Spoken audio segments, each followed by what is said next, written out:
الشاهدين ومن الشاكرين والحمد لله رب العالمين. رب اشرح لي صدري ويسر لي أمري واحلل عقدة من لساني يفقهوا قولي. رب زدني علما سبحانك لا علم لنا إلا ما علمتنا إنك أنت العليم الحكيم. برادران اسلام، واجب الاحترام بزرگوں، دوستوں، بھائیوں، عزیز نوجوانوں، محترمہ بہنوں، اللہ تبارک و تعالیٰ کے کلام مقدس میں سے آیات مبارکہ اور آقا انعامدار حبیب کبریا سیدنا محمد مصطفیٰ صلی اللہ علیہ وعلی آلہ واصحابہ وسلم تسلیما کثیرا کثیرا کہ فرامین مبارکہ میں سے ایک حدیث تلاوت کی ہے. دعا فرمائیں کہ اللہ تعالیٰ اس عاجز کو مع صحت عافیت کاملہ دائمہ عاجلہ اور حق بات بیان کرنے کی توفیق عطا فرمائیں. آپ کو سننے سمجھنے کی، ہم سب کو عمل کرنے کی توفیق عطا فرمائیں. پروردگار عالم تمام آنے والوں کی حاضری، حج، عبادات، زیارات، خیرات، صدقات منظور و مقبول فرمائیں، اور تمام اقلیت مسلمہ پر جو ظالم ہو رہے ہیں اپنی شان سے ان کی جان، مال، آبرو، عزت کی حفاظت فرمائیں، اور اس بلد الامین کو قیامت تک ہر فتنے سے محفوظ فرمائیں. میں نے سابقہ درس میں سیدنا ابی بکر رضی اللہ تعالی عنہ کے بارے میں عرض کیا تھا کہ آپ کا نام عبداللہ ہے اور کنیت ابو بکر ہے اور لقب صدیق بھی ہے اور عتیق بھی ہے. آپ کے والد بھی عثمان ابی قحافہ اور والدہ سلمہ ام الخیر الحمدللہ سب مسلمان ہیں. سب سے پہلے اسلام لانے والے سیدنا ابی بکر ہیں. یاد رکھیں کہ روایات مختلفہ ہیں. بعض روایات میں ہے کہ اول اسلام لانے والی سیدہ خدیجہ ہے کہ حضور غار حرا سے اترے تو سیدہ خدیجہ کے پاس آئے. اور بعض روایات میں ہے کہ اول اسلام لانے والے ابی بکر ہیں رضی اللہ عنہ، اور بعض روایات میں ہے کہ اول اسلام لانے والے حضرت علی ہیں رضی اللہ عنہ، اور بعض روایات میں ہے کہ اول اسلام لانے والے حضرت زید ہیں رضی اللہ عنہ. لیکن یاد رکھو یہ روایات مختلفہ نہیں ہیں، بلکہ اصل بات یہ ہے کہ عورتوں میں سب سے پہلے اسلام لانے والی بی بی خدیجہ ہے رضی اللہ عنہا، اور مردوں میں سب سے پہلے اسلام لانے والے ابو بکر ہیں، اور بچوں میں سب سے پہلے ایمان لانے والے علی ہیں، اور غلاموں میں سب سے پہلے ایمان لانے والے زید ہیں رضوان اللہ علیہم اجمعین. اب اسلام کے بعد بڑے واقعات ہیں، لیکن یاد رکھیں کہ دو راتیں جو ہیں نا جی وہ بہت اہم ہیں. ایک تو ہجرت کی رات ہے اور ایک معراج کی رات. معراج کی رات میں بھی جب اللہ نے اپنے محبوب کو سیر کرائی، مسجد اقصی لے گئے، 7 آسمانوں پہ لے گئے، سدرۃ المنتہا پہ لے گئے، اور بعض روایات میں رفرف پر آپ اللہ کے عرش کے قریب بھی پہنچے، اور اللہ تعالیٰ نے آپ سے کلام بھی فرمایا اور 50 نمازیں بھی فرض فرمائیں. بہرحال جب واپس تشریف لائے، چونکہ اللہ کے نبی حق پہ ہوتے ہیں اور سچا آدمی کبھی کسی چیز کی پرواہ نہیں کرتا. حضور پاک نے جب یہ واقعہ بیان کیا تو ابو جہل اور بڑے بڑے جو کفار کے ستون تھے نا سارے اکٹھے ہو گئے اور حیرت میں آ گئے، اور ان کو ایک بڑی نعوذ باللہ مذاق مل گئی کہ ایک رات کے اندر یہ ممکن ہے کہ مکے سے مسجد اقصی کا سفر بھی 1 مہینے کا سفر ہے،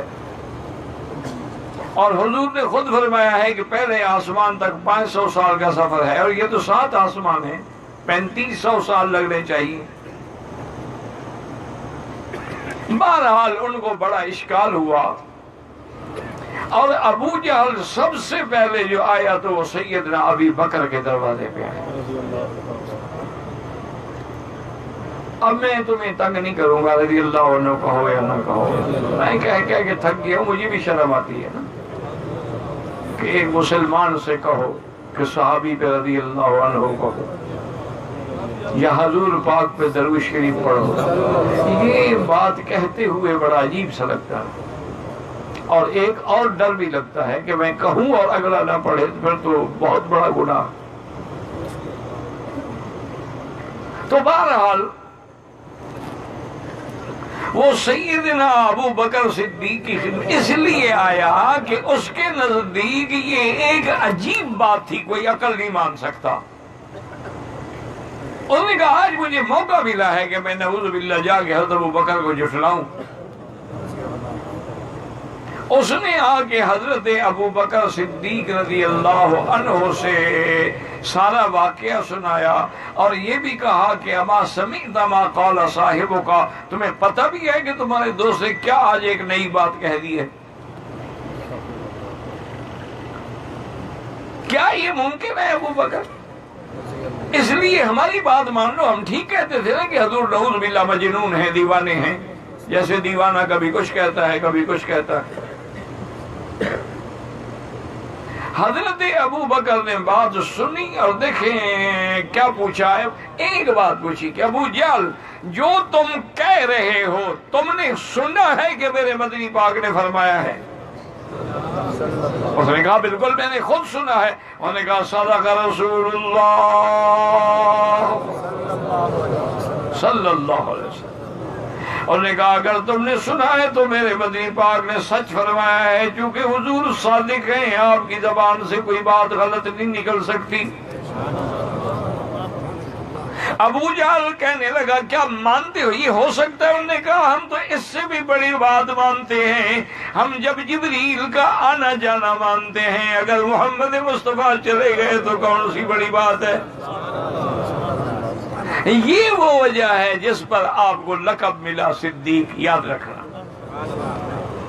کہ جب حضور پاک نے یہ واقعہ سنایا سارا مکہ تکذیب کر رہا ہے، لیکن ایک ابو بکر جو کہتے ہیں صدق رسول اللہ صلی اللہ علیہ وسلم، حضور نے آپ کو لقب دیا کہ واقعی ابو بکر تو صدیق ہے کہ اتنے بڑے واقعے کی تصدیق کی جو تم نے اپنے آنکھوں سے نہ دیکھا نہ کبھی سنا ہے۔ امام باقر جو ہیں ہم بھی مانتے ہیں، ایسے شیعہ تو کہتے ہیں نا ہمارے امام ہیں، اور کوئی شیعہ کے امام ہے نہیں۔ شیعہ کے امام تو جیسے نام ہے نا جیسے پنجتن اور 12 امام، آج تک ثابت نہیں کر سکتے کہ وہ 12 امام کس مسجد میں امام تھے۔ بادشاہت تو بڑی بات ہے نا، یہ تو بتائیں نا کہ کسی مسجد میں بھی امام تھے۔ بہرحال حضرت امام باقر کی خدمت میں عروہ نے آ کے سوال کیا، اس نے کہا کہ یا امام یہ بتلائیں حل یجوز الحلیۃ علی السیف، کیا تلوار کو سونے چاندی کا یعنی دستہ لگوانا یا سونے چاندی کا اس پہ کام کرانا یہ جائز ہے یا ناجائز ہے؟ چونکہ مرد کے لیے سونا پہننا حرام ہے، یاد رکھو۔ حضور پاک نے 2 چیزیں حرام کی، آپ نے ایک ریشم کا کپڑا اور ایک سونے کا ٹکڑا اٹھایا اور فرمایا ھذان حرامان علی ذکور امتی، یہ دونوں چیزیں میری امت کے مردوں پہ حرام ہیں، عورت کے لیے حلال ہے۔ حتیٰ کہ یاد رکھیں کہ سونے کا استعمال چاہے برتن میں استعمال کریں، اینک میں کریں، بہرحال مرد کے لیے سونا استعمال کرنا حرام ہے۔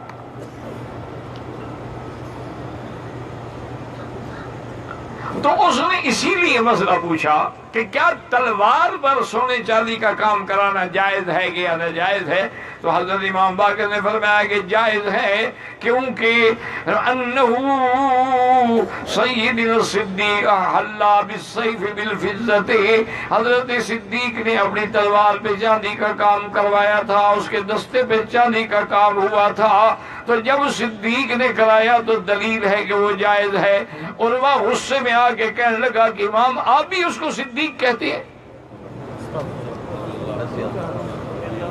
تو حضرت امام کتاب روایت میں وصب الامام، حضرت غصے سے کھڑے ہوئے اور فرمایا لا صدق اللہ لا صدق اللہ لا صدق اللہ، اس بندے کو خدا کبھی سچا نہ کرے جو ابو بکر کی صداقت کا انکار کرے۔ فرمایا نعم الصدیق الصدیق الصدیق، وہ بالکل صدیق ہے صدیق ہے صدیق ہے، اور تو انکار کرتا ہے تو تو زندیق ہے۔ یہ امام باقر کا فتویٰ ہے۔ یہ ہجرت کی معراج کی رات، اب ہے ہجرت کی رات۔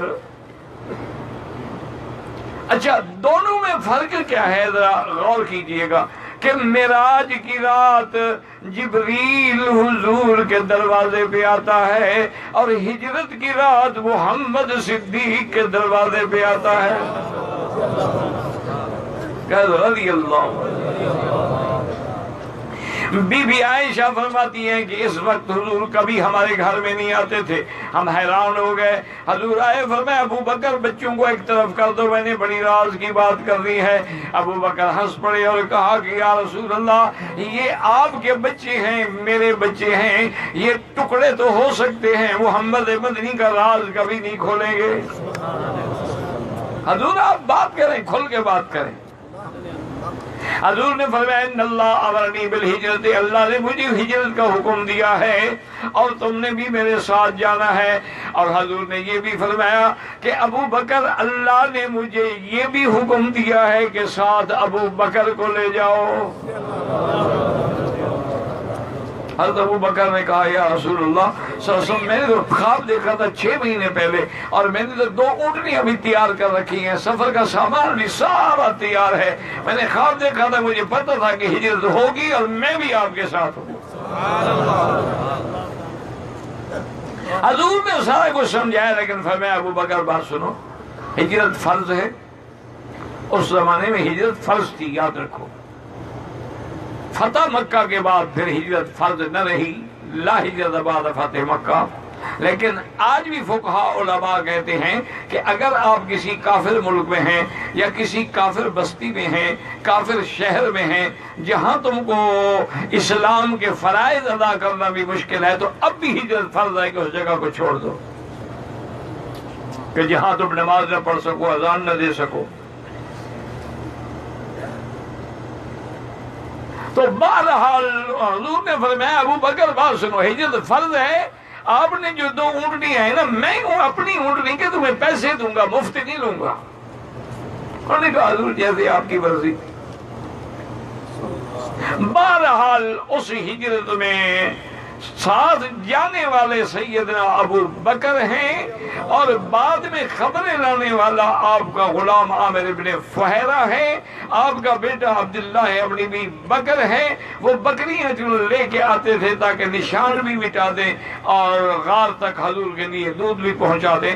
اور جب پہاڑ کے قریب آئے، غار ثور جو ہے اب بھی اونچا پہاڑ ہے ماشاءاللہ، اور مکے کے جو پرانے لوگ ہیں، یہ شریعت کا مسئلہ نہیں، تجربہ میں بتا رہا ہوں، مکے کے جو پرانے بزرگ ہیں، علماء ہیں، وہ یہ کہتے ہیں کہ کوئی شیعہ جس کے دل میں صدیق کا بغض ہو وہ غار ثور پہ چڑھ نہیں سکتا۔ وہ کہتے ہیں 1400 سال گزر گئے، آج بھی تجربہ کرو، کسی شیعہ کو ہو چڑھے۔ حالانکہ سنی بیچارے بوڑھے بوڑھے چڑھ جاتے ہیں۔ اب حضور جب غار کے قریب پہنچے تو آپ کے پاؤں میں خون بھر گیا، تو حضرت صدیق بیٹھ گئے اور عرض کیا کہ یا رسول اللہ آپ میرے کندھے پہ بیٹھ جائیں۔ انہوں نے کہا کیا کر رہے ہو؟ انہوں نے کہا حضور میں تکلیف آپ کی برداشت نہیں کر سکتا۔ ابو بکر نے حضور کو کندھے پہ بٹھایا اور پہاڑ پہ چڑھ گیا۔ اس لیے حضرت علی سے کسی نے پوچھا تھا کہ سب سے بڑا بہادر کون ہے؟ نے کہا ابو بکر۔ انہوں نے کہا حضرت آپ سے بھی بڑا بہادر ہے؟ ہاں مجھ سے بھی۔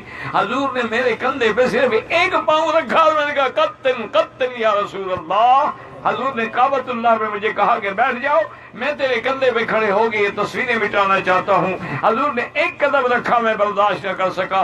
بہادر تو وہ ہے جو حضور کو کندھے پہ بٹھا کے پہاڑ پہ چڑھ گیا۔ یہ اہل سنت کی روایت تو نہیں ہے، لیکن شیعہ نے لکھی ہے۔ یہ شیعہ عجیب ہے نا، کبھی کچھ کو مذہب تو ہے نہیں نا۔ اب اسی حج میں دیکھ لو، ان کے عمرے میں دیکھ لو، ان کے نزدیک طواف زیارت کے بعد ایک طواف النساء ہے، جب تک وہ نہ کریں عورت حلال نہیں ہوتی۔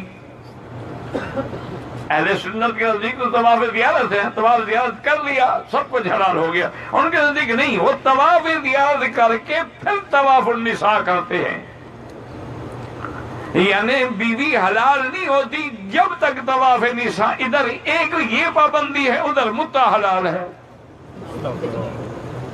یہ مذہب ہے۔ انا للہ و انا الیہ راجعون۔ وہ تو برغلا اپنی کتابوں میں لکھتے ہیں کہ یہ تو اہل سنت نے متع کو حرام کیا ہوا ہے، متع حلال ہوتا تو لوگ زنا نہ کرتے۔ بدبختو یہ متع ہی تو زنا ہے، اللہ کے قرآن کے خلاف ہے۔ اللہ نے دو کی اجازت دی ہے، والذین هم لفروجهم حافظون الا على ازواجهم او ما ملكت ايمانهم فانهم غير ملومين فمن ابتغى وراء ذلك فاولئك هم العادون۔ اللہ نے فرمایا مومن جو شرمگاہوں کی حفاظت کرتے ہیں ان کے لیے اپنی بیویاں حلال ہیں، یا مملوکہ باندیاں جو جنگ میں حاصل ہوں وہ حلال ہیں۔ اس کے علاوہ اور کوئی حلال ہونے کا رستہ نہیں۔ جو کوئی اور رستہ اختیار کرے گا وہ اللہ کے حدود کو توڑنے والا اور حد سے نکلنے والا ہے۔ تو اب متع ہو یا اور کوئی قسم ہو تو ساری حرام ہے۔ تو بہرحال انہوں نے کہا کہ حضرت ابو بکر ہیں۔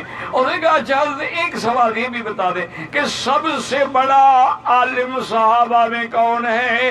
حضرت علی نے فرمایا ابو بکر ہیں۔ اس نے کہا حضرت آپ تو مدینۃ العلم ہیں، آپ تو انا مدینۃ العلم والی بابو، آپ تو اتنا بڑا مقام رکھتے ہیں۔ انہوں نے فرمایا یاد رکھو، حضور نے فرمایا فَلْيَؤُمُّكُمْ أَعْلَمُكُمْ بِكِتَابِ اللَّهِ، امام وہ بنے جو سب سے زیادہ قرآن اور حدیث کا علم رکھتا ہو۔ تمام صحابہ میں سے حضور نے نماز کی امامت کے لیے ابو بکر کو حکم دیا، مُرُوا أَبَا بَكْرٍ فَلْيُصَلِّ بِالنَّاسِ۔ یہ دلیل ہے کہ ابو بکر سے بڑا عالم کوئی نہیں تھا۔ یہ حملۃ الحیدری والے نے لکھا ہے کہ حضرت ابو بکر جب غار میں گئے تو سارے سوراخ صاف کیے، غار کو صاف کیا، ایک سوراخ بچ گیا جس میں حضرت نے اپنی ایڑی رکھ لی اور پھر حضور سے کہا کہ حضور آپ اندر تشریف لے آئیں۔ بہرحال کسی صحیح روایت میں، اہل سنت کی روایت میں نہیں ملتی یہ بات،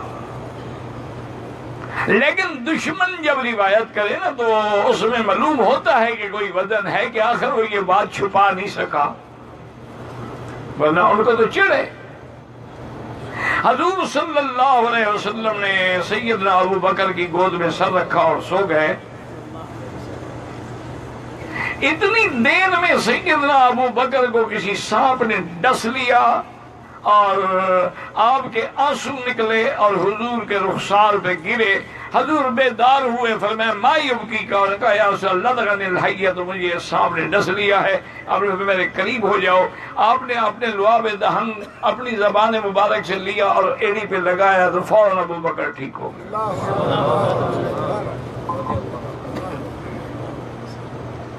تو اب ہجرت کی رات کا جو مرتبہ ہے، جو مقام ہے، وہ بھی ابو بکر کو ملا ہے۔ اس سے بڑی کیا بات ہو سکتی ہے کہ جب حضرت صدیق نے دیکھا کہ کافر پہاڑ کی چوٹی پہ ہیں، گھبرانے لگے، اللہ نے فوراً جبریل نازل کیا اور فرمایا یقول لصاحبہ لا تحزن ان اللہ معنا،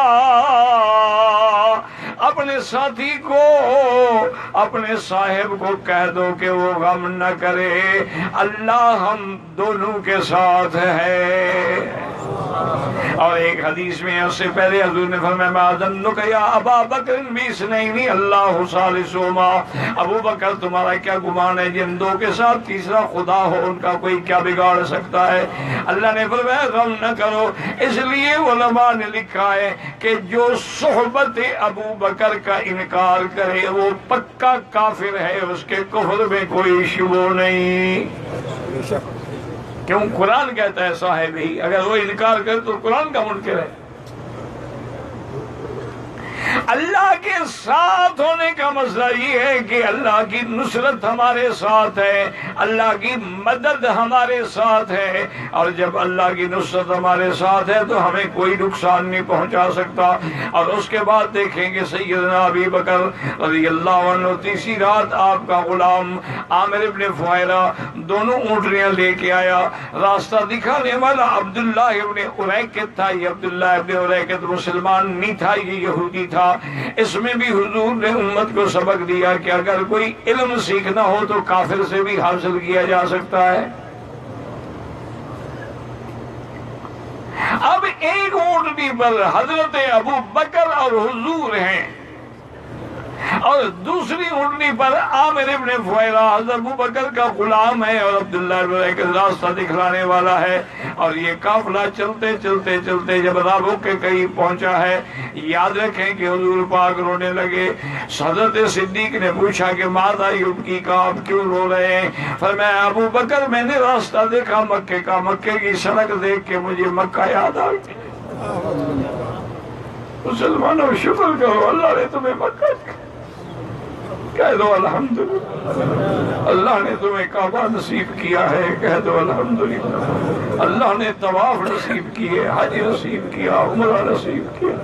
یہ بہت بڑی بات ہے، یہ بڑے کرم کی بات ہے، جسے چاہا دل پہ بلا لیا، جسے چاہا اپنا بنا دیا۔ یہ بڑے نصیب کی بات ہے، یہ بڑے کرم کے ہیں فیصلے۔ اللہ نے جبریل اتارا، ان الذی فرض علیک القرآن لرادک الی معاد۔ اللہ نے فرمایا میرا مدنی اداس نہ ہوں، جس رب نے تجھ پہ قرآن اتارا ہے وہی تمہیں پھر مکے میں لے آئے گا۔ علماء نے لکھا ہے کہ یہ آیت پڑھ کے دعا کرو تو اللہ پھر مکے میں آنا نصیب کرتے ہیں۔ حضور آگے چلے تو سراقہ کا واقعہ پیش آیا، اس کا گھوڑا دھنس گیا، آخر اس نے مجبور ہو کے ہتھیار ڈال دیے اور حضور سے پناہ مانگی۔ حضور نے پناہ بھی دے دی اور یہ بھی فرمایا کہ سراقہ ایک وقت آئے گا جب کسریٰ بادشاہ کے کنگن تیرے ہاتھ میں ہوں گے۔ اس کے بعد آگے چلے تو بریدہ الاسلمی 70 سواروں کے ساتھ حضور کی تلاش میں تھا۔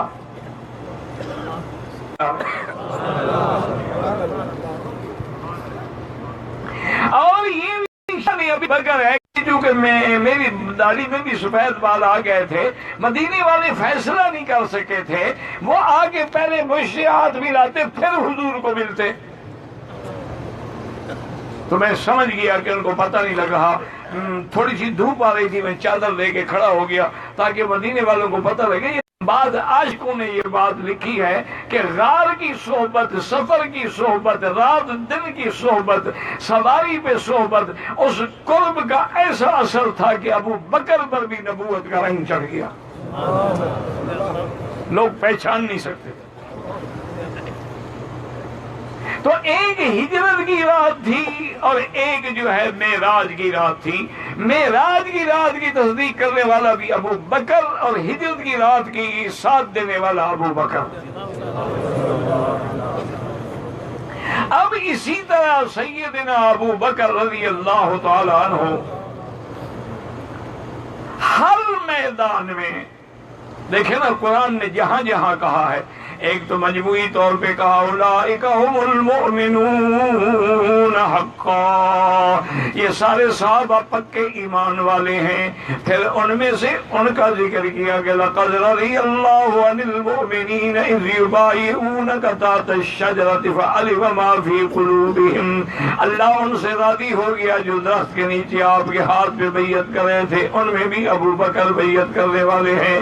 اور اس کے بعد اللہ پاک نے بدر والوں کے لیے فرمایا وَلَقَدْ نَصَرَكُمُ اللَّهُ بِبَدْرٍ وَأَنْتُمْ أَذِلَّةٌ، اس بدر کے معاملے میں بھی حضرت علی فرماتے ہیں کہ حضور کے لیے جو جگہ عریش بنایا گیا تھا اس پر پہرا دینے کے لیے صدیق تلوار لے کے کھڑے ہوئے تھے، اور اسی میں ہے حدیث قدسی ہے کہ اللہ نے بدر والوں پر نظر ڈالی، فرمایا اعملوا ما شئتم فإني قد غفرت لكم، اب جو چاہو تم کرو، میں نے تم سب کے گناہ معاف کر دیے ہیں۔ اس میں بھی ابو بکر شامل تھا۔ اور اس کے بعد حضور صلی اللہ علیہ وسلم کی جب بیوی فوت ہو گئی، سیدہ خدیجہ فوت ہو گئی، حضور کی طبیعت پہ بڑا اثر تھا علیہ الصلوۃ والتسلیم، تو بی بی خولہ نے عرض کیا کہ یا رسول اللہ اگر آپ فرمائیں تو میں ابو بکر سے جا کے عائشہ کا رشتہ آپ کے لیے مانگوں۔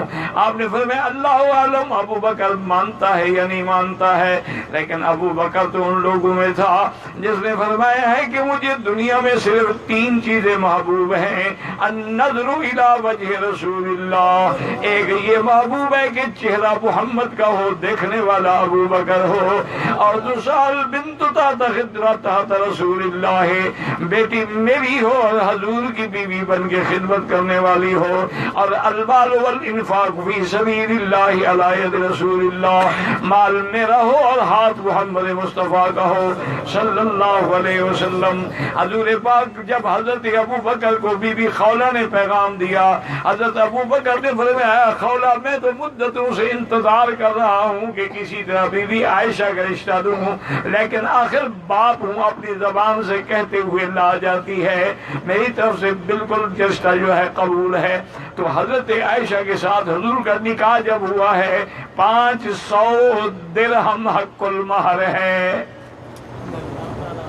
یہ جو ہمارے لوگوں نے بنایا ہوا ہے نا مہر فاطمی 35 ریال 35 روپے 35 فلان، یہ سارا گھنٹو ہے قصہ۔ 500 درہم اس زمانے کے، آج اس کی قیمت کرو۔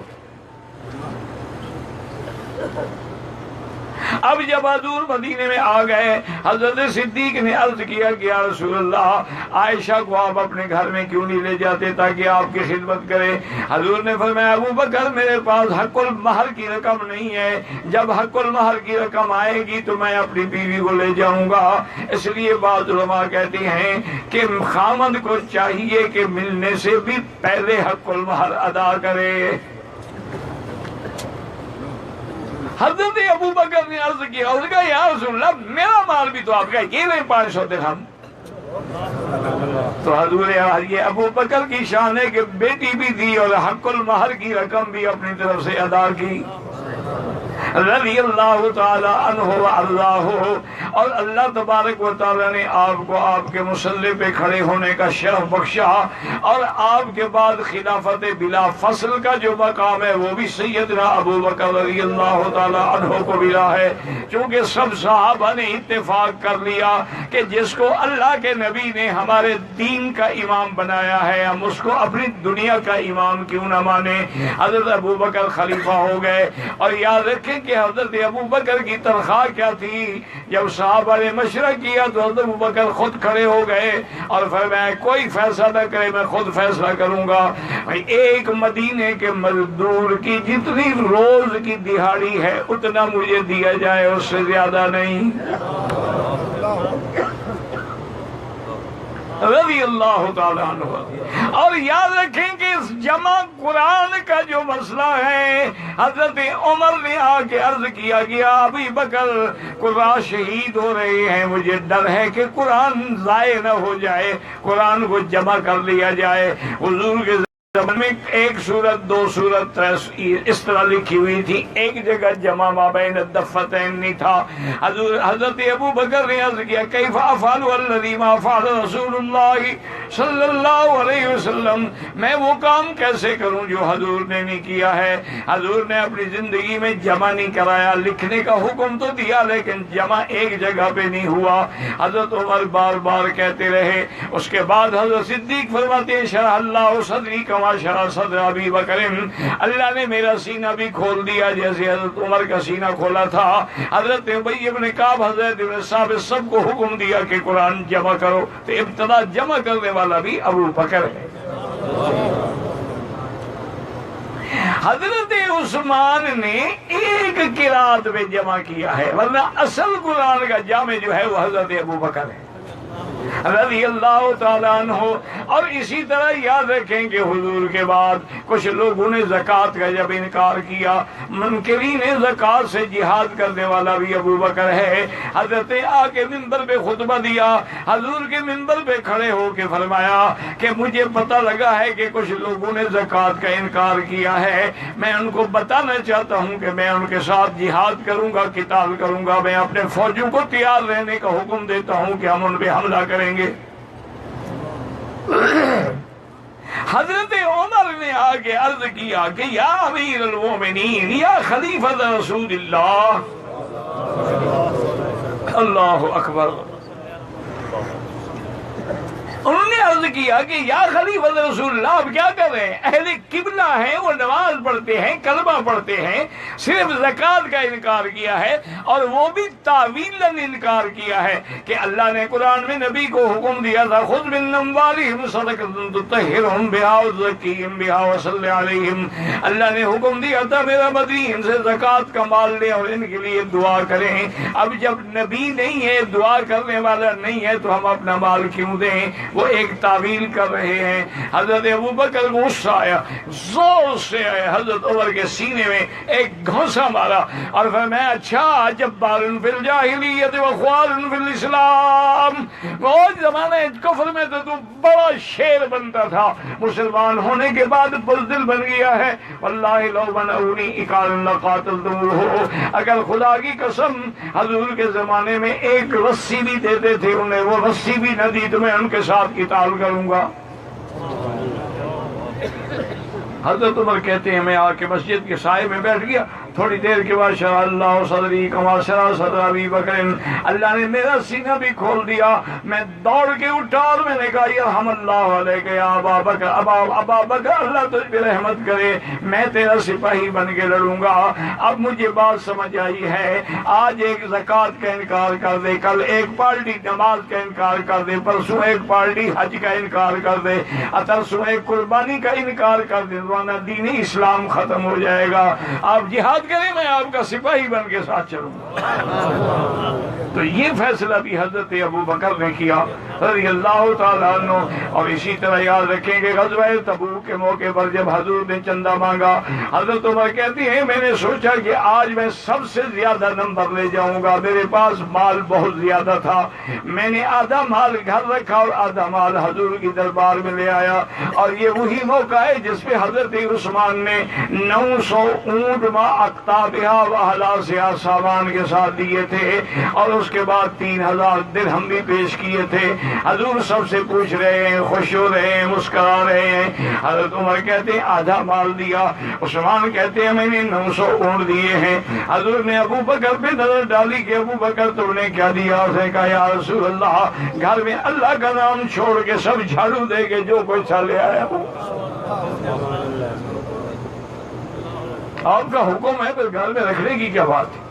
تو یہ شرف جو ہے یہ بھی حضرت ابو بکر کو ملا ہے۔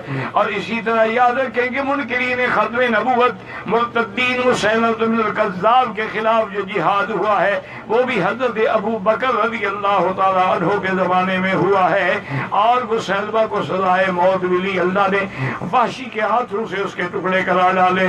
یہ شرف بھی حضرت ابو بکر کو ملا ہے رضی اللہ تعالیٰ عنہ وارضاہ۔ اب پوری توجہ کریں لیکن اس سے پہلے محبت سے درود شریف پڑھیں۔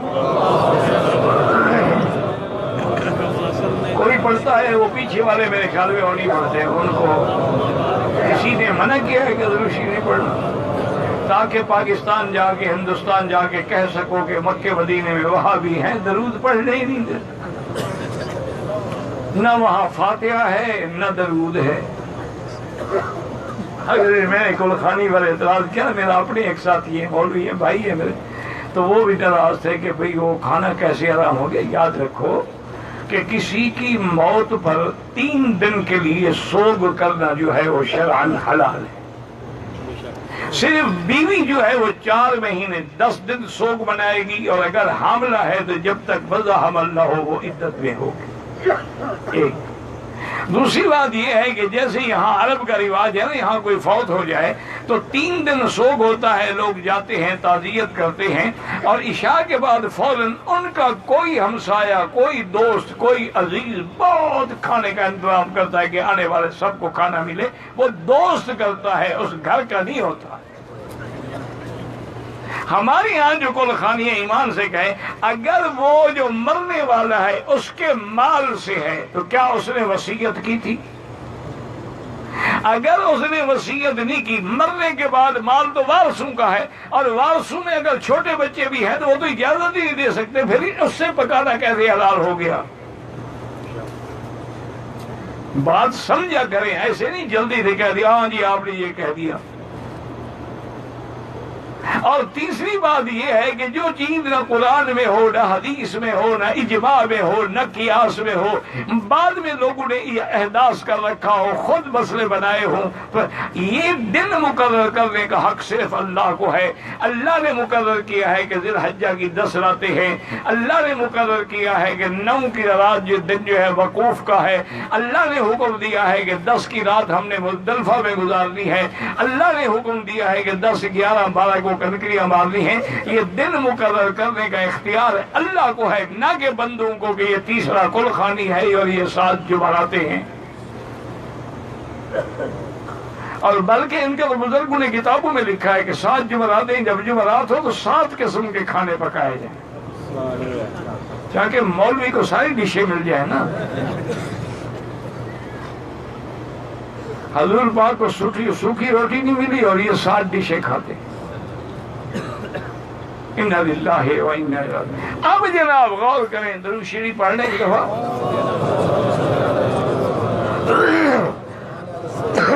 اللہ کی شان دیکھیں کہ ابو بکر جو ہیں تصویر ہیں محمد مصطفیٰ۔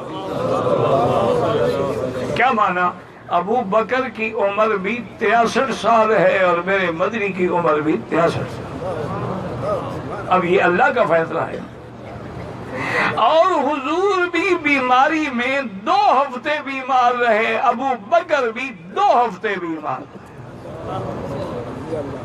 اور بیماری میں حضور پر بھی زہر نے اثر دکھلایا، اور بیماری میں ابو بکر پر بھی اس سانپ کی زہر نے اثر دکھلایا،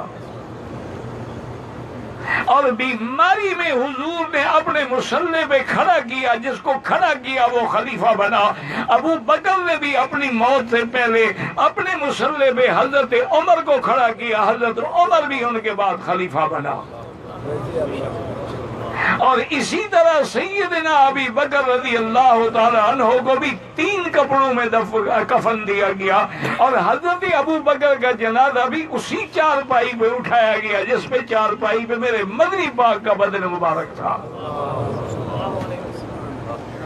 اور حضرت ابو بکر کو بھی روضہ مبارک میں اسی حجرہ مبارک میں دفن کی جگہ ملی جہاں قبر ہے حضور پاک محمد مصطفیٰ کی صلی اللہ علیہ وسلم۔ اسی لیے ایک روایت میں ہے کہ حضور نے فرمایا تھا انا و ابو بکر و عمر خلقنا من تربت واحدۃ، میں ابو بکر عمر ایک مٹی سے پیدا ہوئے ہیں، اور بندہ جس مٹی سے پیدا ہوتا ہے وہی دفن ہوتا ہے۔ یہ مقام بھی ابی بکر رضی اللہ تعالیٰ عنہ کو نصیب ہوا، اور یاد رکھیں کہ اس سے بڑا حضور کی امت میں کوئی ان کے مقابلے پہ شان والا نہیں ہے۔ اس لیے حضور نے فرما دیا تھا کہ لا ادری ما بقائی فیکم، مجھے پتہ نہیں ہے کہ میری زندگی کے کتنے دن باقی رہ گئے ہیں، لیکن یاد رکھنا فاقتدوا بالذین من بعدی ابی بکر و عمر، میرے بعد ابو بکر اور عمر کی اقتداء کرنا۔ ایک عورت نے حضور سے مسئلہ پوچھا، آپ نے جواب دیا۔ وہ عورت نے کہا یا رسول اللہ، اگر میں مدت کے بعد پھر آؤں مسئلہ پوچھنے کے لیے فلم اجد کا، اور آپ کو نہ پاؤں، آپ کی وفات ہو جائے تو میں کہاں جاؤں؟ تو فرمایا فاتی ابا بکر، تم ابو بکر سے آگے مسئلہ پوچھنا۔ اور اسی طرح یاد رکھنے میرے بزرگ، میرے محترم، کہ خلیفہ جو ہے وہ صرف ابو بکر ہے رضی اللہ عنہ، باقی خلفاء جو ہیں وہ مجازن ہیں۔ حقیقت لفظ خلیفہ کا اطلاق صرف ابو بکر پہ ہے، جیسے اللہ فرماتے ہیں الذی جعل اللیل والنہار خلفۃ لمن اراد ان یذکر او اراد شکورا، ہم نے رات کو دن کا خلیفہ بنایا، دن کو رات کا خلیفہ بنایا کہ ایک دوسرے کے پیچھے آتے ہیں۔ اس لیے جب حضرت عمر خلیفہ بنے اور آپ کو لکھا گیا خلیفہ، آپ نے فرمایا خلیفہ نہ لکھو، اس کی وجہ یہ ہے کہ خلیفہ رسول اللہ صرف ابو بکر ہے، میں تو ابو بکر کا خلیفہ ہوں، پھر لکھنا پڑے گا خلیفہ رسول اللہ، اور جو میرے بعد آئے گا خلیفہ رسول اللہ، بس خلیفہ ابو بکر ہے۔ ہم سب کو امیر المومنین کہو، حضور کے بعد آنے والا اور حضور کے مصلی پہ کھڑے ہونے والا صرف ابو بکر ہے رضی اللہ تعالی عنہ وارضاہ، واللہ اعلم۔ اللہ اللہ اللہ، فارغ نہ بیٹھا کرو، دل پڑھ لیا کرو۔ جتنے دن، جتنا ٹائم، جتنے لمحات آپ کو اللہ نے حرم میں دیے ہیں، ان کو ضائع نہ کرو خدا کے لیے۔ اللہ کا ذکر کرو، سبحان اللہ، الحمدللہ، لا الہ الا اللہ، درود شریف جو بھی آتا ہے۔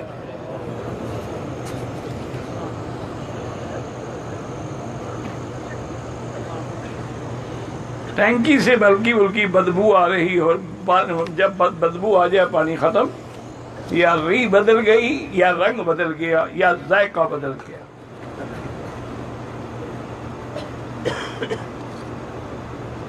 مجھے والدین کہتے ہیں سب کے ساتھ مل کر کھایا کریں، حالانکہ اس میں غیر محرم بھی ہوتے ہیں، غیر محرم کے ساتھ مل کے کھانا حرام ہے، تمہارے والدین کے لیے بھی، تمہارے لیے بھی۔ بچے کا نام جبریل رکھ سکتے ہیں، بالکل رکھ سکتے ہیں، جبریل بھی رکھ سکتے ہو، اسرائیل بھی رکھ سکتے ہو۔ اسرائیل تو نہیں رکھو گے، جو موت کا ڈر ہے تمہیں، یعنی دنیا میں زمین والوں کے نام ختم ہو گئے، اب آسمان پہ پہنچ گئے ہو، کیا کرے آپ؟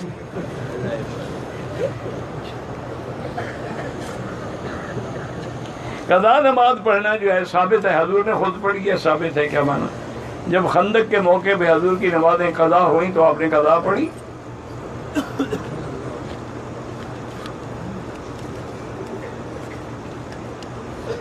خولہ، حلالہ، حلالے کا معنی یہ ہوتا ہے میرا بھائی کہ اگر کوئی آدمی اپنی بیوی کو 3 طلاقیں دے دے، اب وہ عورت پھر پہلے خاوند سے شادی کرنا چاہے، فلا تحل له من بعد حتى تنكح زوجا غيره، اس کے لیے وہ حلال نہیں ہوگی جب تک کسی دوسرے سے شادی کرے، اور وہ شادی بھی کرائے والی نہ ہو، مستقل نیت سے کرے۔ پھر وہ مر گیا یا طلاق دے دی تو اب پہلے شوہر کے پاس اس کا نام ہے حلالہ۔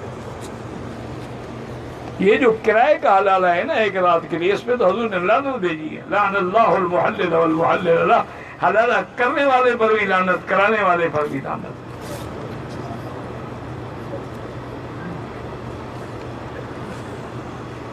کہتے ہیں جی کہ جب آپ کی تقریر شروع ہوتی ہے، میں کتنے عرصے سے سن رہا ہوں، ایک چڑیا آ کے میرے ساتھ بیٹھ جاتی ہے، وہ بھی تقریر سنتی رہتی ہے، آپ ختم کرتے ہیں پھر چلی جاتی ہے۔ اچھی بات کیا ہے؟ کوئی جن ہوگا چڑیا کی شکل میں، جن بھی تو مسلمان ہیں نا، حضور کے پیچھے نمازیں پڑھتے تھے، قرآن پڑھتے تھے، صحابی تھے۔ میری نواسی پاکستان میں 4 مہینے پہلے پیدا ہوئی ہے، ابھی تک والدہ کو اس کے نام پسند نہیں آئے ہیں، تو جب پسند نہیں آئے تو میں کیا کروں؟ اس کا نام ہی پسند رکھ دے، بڑا آسان نام بھی ہے، پسندیدہ بھی ہے، پسند بھی ہے۔ ان للہ 7ویں روز نام رکھنا سنت ہے، یہ نہیں ہے کہ مہینے لگا دو، جو تمہیں نام آتا ہے اچھا لگتا ہے رکھ لو۔ ایک کتاب میں پڑھا کہ جس نماز کا ارادہ ہے دل سے، اس کی نیت زبان سے نماز کی نیت نہ کرے، بہرحال اصل نیت دل میں ہے، زبان سے کوئی لفظ مثلا عشاء کے بجائے مغرب نکل گیا کچھ نہیں، دل کی نیت کا اعتبار ہے۔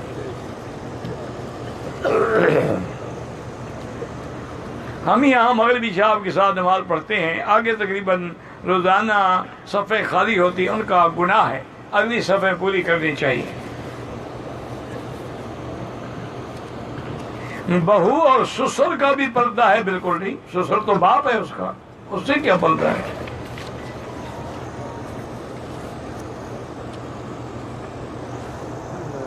اگر عورت کا دودھ اور بچے کا پیشاب کپڑوں کو لگ جائے، بہرحال پیشاب سے ناپاک ہوں گے، دودھ سے تو ناپاک نہیں ہوتا۔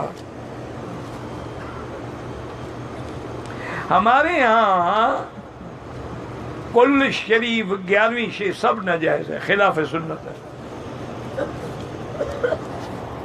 والدین اگر اولاد کو گالی دیں تو لگتی ہے، دے کے تجربہ کر لو، لگتی ہے کہ نہیں لگتی؟ اب تو انشاءاللہ تم ایک دو گے، بیٹا 10 سنائے گا، فکر نہ کرو، جیسی کرنی ویسی بھرنی۔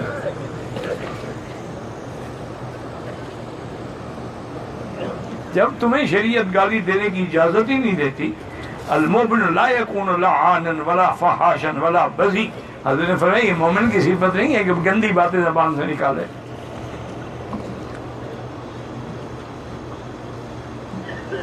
میں نے عصر اور مغرب کے درمیان میں عمرہ ختم کیا، 2 رکعت مغرب کے بعد پڑھ لو، نہیں پڑھے اب پڑھ لو۔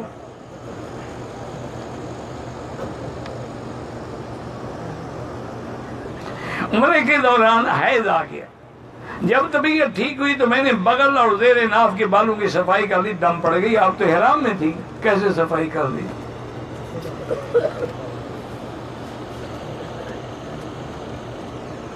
اگر عمرہ کرنے کے بعد طواف اور صفا کر لی ہے، اپنے بال کاٹ سکتے ہیں، کاٹ سکتے ہیں، ایک دوسرے کے بھی کاٹ سکتے ہیں، کاٹ سکتے ہیں۔ کہتے ہیں کہ اکثر نماز کے لیے آتے ہیں تو راستے گیٹ بند ہوتے ہیں، اگر آپ 1 گھنٹہ پہلے آئے تو بند نہیں ہوں گے، 1 گھنٹہ بعد میں آئے تب بھی بند نہیں ہوں گے۔ این ٹائم دیکھے نا، یہ انتظامیہ کو پتا ہوتا ہے، وہ ڈرتے ہیں کہ یک دم مطاف میں دباؤ پڑ جائے اور خدا نہ خواستہ کوئی حادثہ ہو جائے، اس سے بہتر ہے کہ لوگ باہر نماز پڑھ لیں۔ زمزم بیٹھ کے پینا چاہیے، استلام دونوں ہاتھوں سے کرو جائز ہے، ایک ہاتھ سے کرو جائز ہے۔ میں نے طواف کیا ہے 2 رکعت واجب طواف، نفل پڑھا ہے۔ واجب اور نفل کیسے ایک ہو سکتا ہے؟ وہ واجب الطواف ہے، نفل نہیں ہے۔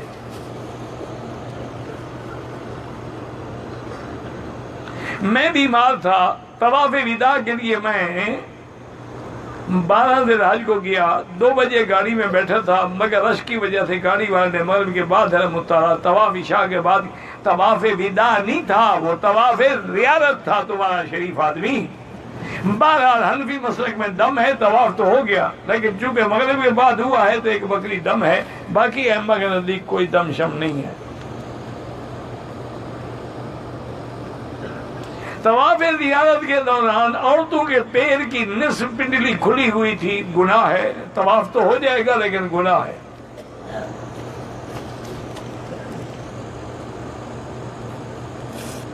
میں نے عمرہ کرنے کے بعد سر پہ آدھے سر پہ اس طرح پھروا دیا کہ پھر عمرہ کروں گا تو آدھا پھر پھروا دوں گا، وہ ٹھیک تو ہے لیکن شریعت میں ناجائز ہے۔ حضور نے فرمایا مسئلہ نہ کرو، اپنی شکل نہ بگاڑو۔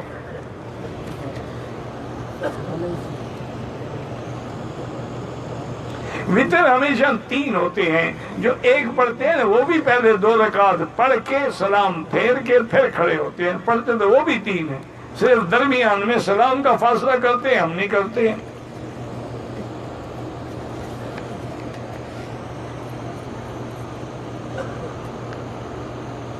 میرے بچے کو سفید برس کی بیماری ہے، بالکل مدینے کی مٹی شفا ہے، زمزم شفا ہے، اور اسی طرح کلونجی جو ہے نا وہ بھی شفا ہے، اس کے تیل کی بھی مالش کریں۔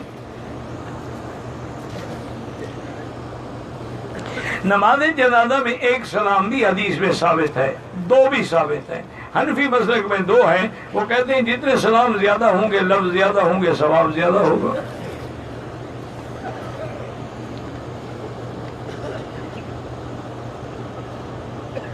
کہتے ہیں کہ میڈیکل سائنس کی روح سے بیٹے یا بیٹی کی خواہش کے لیے علاج کرنا بالکل جائز ہے۔ دیکھو نا، پیغمبروں نے بھی تو بچہ مانگا ہے، بچی تو نہیں مانگی۔ ہر پیغمبر نے، حضرت زکریا نے مانگا تو کیا مانگا؟ رب ہب لی من لدنک ذریۃ طیبہ رب لا تذرنی فردا وانت خیر الوارثین۔ بی بی امرات عمران نے بھی جو منت مانی تھی کہ میرے بطن میں جو ہے میں آپ کا حرم کا خادم بناؤں گی، تو فلما وضعتها قالت رب انی وضعتها انثی واللہ اعلم بما وضعت ولیس الذکر کالانثی۔ یا اللہ بچی ہے، آپ جانتے ہیں، تو بہرحال بچے کی نیت کریں، علاج کریں، کوئی حرج نہیں۔ اس کی وجہ یہ ہے کہ یہ لڑکا یا لڑکی یہ مرد کے ہارمون سے تعلق رکھتا ہے، عورت کے ہارمون سے تعلق نہیں رکھتا ہے۔ اس لیے قرآن کہتا ہے افرائیتم ما تمنون، کیا تم نہیں دیکھتے ہو جو تم پانی ٹپکاتے ہو تو اسی سے بچہ پیدا ہوتا ہے۔ اس کی وہ علماء نے مثال دی ہے کہ عورت کی مثال زمین ہے اور مرد کے پانی کی مثال بیج ہے۔ تو جو بیج ڈالو گے، جو ڈالو گے تو جو نکلے گا، اور گندم ڈالو گے تو گندم نکلے گی۔ اس لیے جو لوگ عورتوں کو تانے دیتے ہیں وہ بے وقوفی کی بات ہے۔ میرے 3 سالہ بھانجے حمزہ کے دل میں سوراخ ہے، اللہ شفا عطا فرمائے۔ آج کل تو بھائی یعنی اس سوراخ کو بند کر دیا جاتا ہے، کوئی ایسا مشکل مسئلہ نہیں رہا۔ پہلے بہت مشکل تھا، لیکن انڈیا میں تو آج کل یہ بڑا سستا ہے، 1-2 لاکھ روپے میں آپریشن ہو جاتا ہے۔ آپ کے ہاں پتہ نہیں مہنگا ہو، انڈیا کا مجھے پتہ ہے۔ ہاں جی 1 لاکھ میں ہو جائے گی۔ اچھا، آپ کہتے ہیں وہ 1 لاکھ میں ہو جاتا ہے۔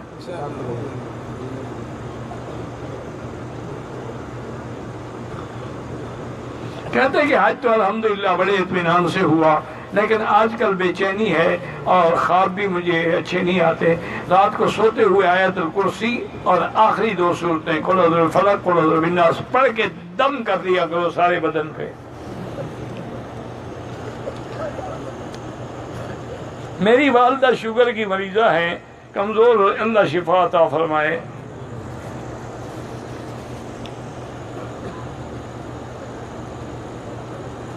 اگر استنجے میں 1-2 بال ٹوٹ گئے کچھ نہیں ہوتا۔ طواف کا حساب جو ہے قدم قدم پر ثواب ملے گا۔ 11 تاریخ کو میری وائف نے جوٹے شیطان کو مارنے کے لیے کنکری نکالی، تو وہ پتہ نہیں 8 تھی، اس نے کہا بھی کہ ہم پھینک دیں، انہوں نے کہا پھینک دوں گی، لیکن جب کنکری ماری تو پھر میں نے پوچھا کہ اضافی کنکری کیا کی، تو ملا کہ میں نے 8 مار دی، کچھ نہیں ہوتا۔ شیطان کو ماری ہے، تمہیں تو نہیں ماری، تم کیوں پریشان ہو؟ نہیں، اس نے 8ویں کنکری بھی شیطان کو ماری ہے، یا ایک تمہارے لیے بچا لی تھی۔ ٹوپی پہن کے طواف کرنا افضل ہے یا بغیر ٹوپی کے؟ ٹوپی کے۔ احرام ہو تو پھر بغیر ٹوپی کے۔ میں بریلوی مسجد کا ٹرسٹی ہوں، کوئی حاضری نہیں، کوئی بات نہیں، دعا کرو ان کے لیے کہ اللہ ان کو بھی سنت مصطفیٰ اور طریقہ خلفاء پہ چلائے، ان کی ہدایت کے لیے دعا کرو۔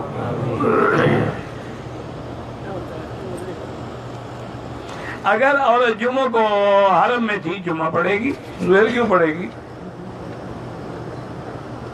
اگلے مہینے میرا بھائی آ رہا ہے تو آپ کا بیان کہاں ہوگا؟ جب آئے گا پوچھ لے گا کہاں ہے۔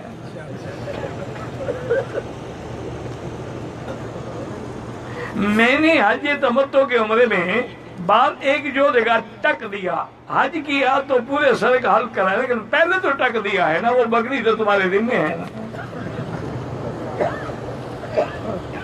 ایک آدمی نے عمرہ کیا حج سے پہلے، صفا کے بعد حلق کر لیا، دوسرے عمرے کے بعد حلق نہیں کرایا، مدینہ شریف چلا گیا، وہ بھی حلق کرانا تھا، حلق بھی کرائے، مکے میں آ کر اور دم بھی ادا کرے۔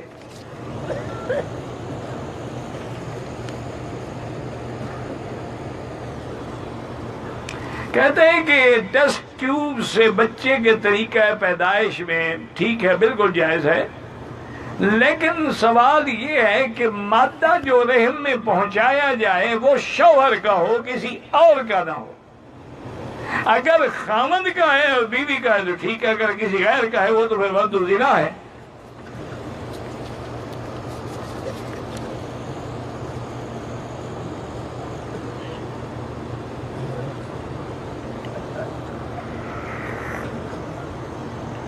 کہتا ہے کہ میں یہاں 6 سال سے کام کر رہا ہوں، میری بیوی آئی وزٹ ویزے پر، اب میں نے عمرہ کرنا ہے، والدین اجازت نہیں دے رہے۔ کیا اجازت نہیں دے رہے؟ عمرے کرنے کی نہیں دے رہے۔ بہرحال عمرہ کر سکتے، اس میں اجازت ضروری نہیں ہے، یا تو والدین کی خدمت کرے، والدین تو اپنے ملک میں ہیں۔ طواف کے دوران ٹیلی فون ہاتھ میں پکڑ کے بات کرے، کوئی ضروری بات ہو، کس سے کہانیاں نہ ہوں۔ طواف زیارت میں میں نے شلوار قمیض پہنا تھا، بہرحال تیسرے چکر میں رمل یاد آیا تو کوئی ضروری نہیں۔ طواف کے پہلے 4 چکروں کے بعد تھوڑا آرام کر لیا، پانی پی لیا، نماز کا وقت ہو جائے تو بہرحال اگر پانی پی لیا وہیں جہاں سے طواف ہے وہیں سے شروع کرو۔ اگر ہم نے 12 ذی الحجہ کو دیوار سے قبل کر کے ہماری ہے دم پڑ گئی، عورت کو حالت احرام میں منہ پر نقاب نہیں باندھنا چاہیے، آگے گھونگھٹ کی طرح کپڑا لٹکا دے، پردہ بھی رہے اور منہ کو بھی نہ لگے۔ نماز جنازہ کی تکبیر میں ہاتھ اٹھانے کی کوئی ضرورت نہیں۔ نماز جمعہ پڑھنے کے بعد فرض ظہر بھی پڑھیں کہ اس کا مطلب ہے کہ نہ ظہر ہوئی نہ جمعہ ہوا، شک ہو گیا نا تمہیں؟ جمعہ پڑھ لیا پھر ظہر کا کیا مطلب؟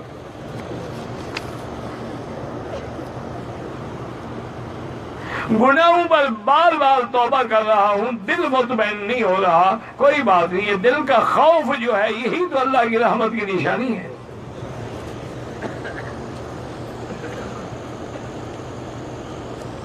قربانی میں نے 12 ذی الحجہ کے مغرب کے بعد کی، سر کے بال پہلے منڈوا ڈالے، میں گروپ سے بچھڑ گیا تھا، اللہ قبول فرمائے، آگے پیچھے ہو گیا لیکن بس اب کوئی حل نہیں۔ میرا بیٹا نشہ کرتا ہے، اللہ اس کو ہدایت دے، اور اس کا علاج یہ ہے کہ اللہ والوں کی صحبت میں اس کو بھیج دو۔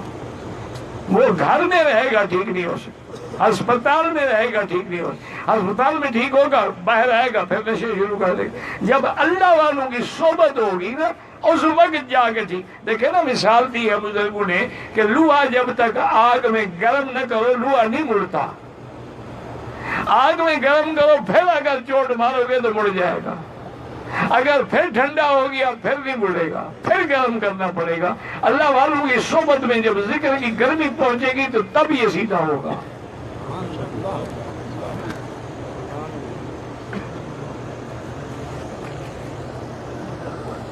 مسجد ایسے احرام باندھا، عمرہ کرنے کے بعد حلق سے پہلے احرام کھول لیا، 1 گھنٹے تک سلے ہوئے کپڑے پہن لی، 5-10 ریال خیرات کر دو۔ میری بیوی بتا میں طواف اور قرآن کی تلاوت کرتی ہے، وہاں رش بہت زیادہ ہوتا ہے، بہرحال رش میں نہ بیٹھے، دور بیٹھ کے تلاوت کرے۔ تصویر بنانا بغیر ضرورت جائز نہیں۔ میں مقام حدیبیہ پہ گیا تھا، واپسی پہ احرام نہیں باندھا، کوئی حرج نہیں، حدیبیہ میقات نہیں ہے، حد حرم کے باہر ہے۔ اگر 2-3 طواف اکٹھے کر دیے بعد میں 2 رکعت پڑھ لی جائز ہے۔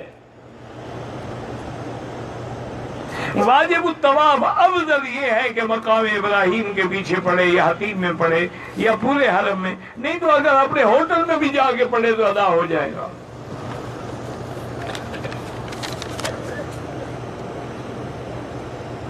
حج کے بعد طائف گیا، احرام باندھ کے نہیں آیا، لازمی آپ عمرہ بھی کریں دم بھی ادا کریں، طائف میقات ہے۔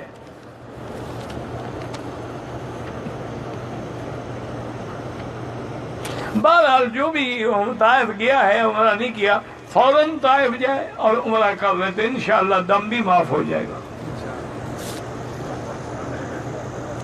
میں نماز میں بھول جاتا ہوں، صورت آگے پیچھے ہو جاتی ہے، کوئی حرج نہیں، وہم نہ کرو۔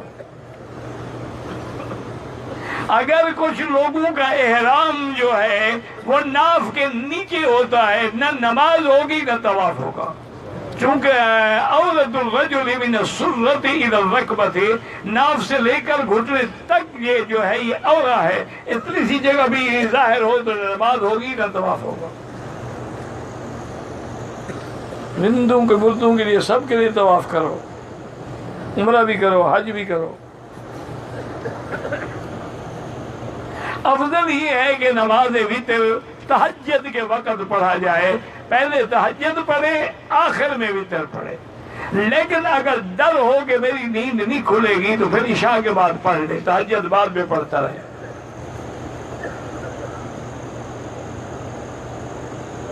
پتہ نہیں کسی پہاڑی شروع کی جا سکتی ہے، پتہ کون سی پہاڑی بتا۔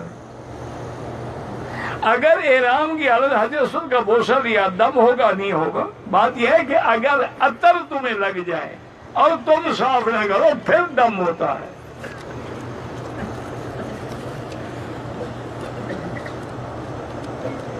کسی نے سلا ہوا احرام پہن کے حج کیا، بالکل حج ٹھیک ہے۔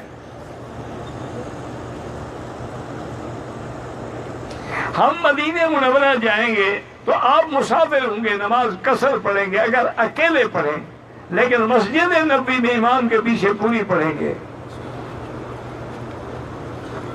اگر آدمی جدہ گیا واپسی میں احرام نہیں باندھا کوئی جرمانہ نہیں، جدہ میقات نہیں ہے۔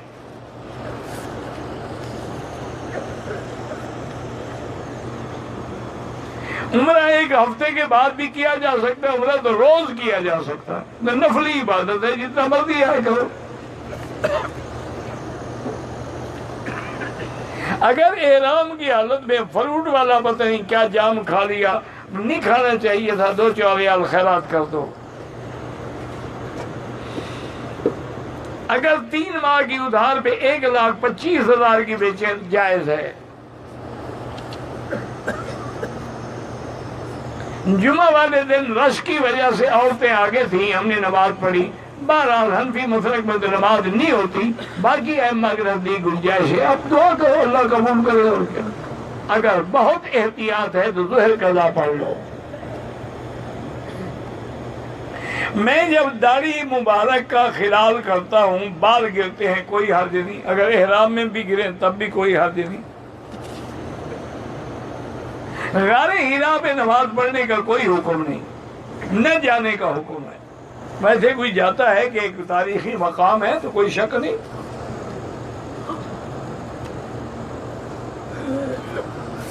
ہوٹل والے حضرات جو ہیں حنفی حضرات 3:45 پہ نماز پڑھے ہیں، اپنی جماعت نہیں، پھر وہ اپنے وقت پہ پڑھے۔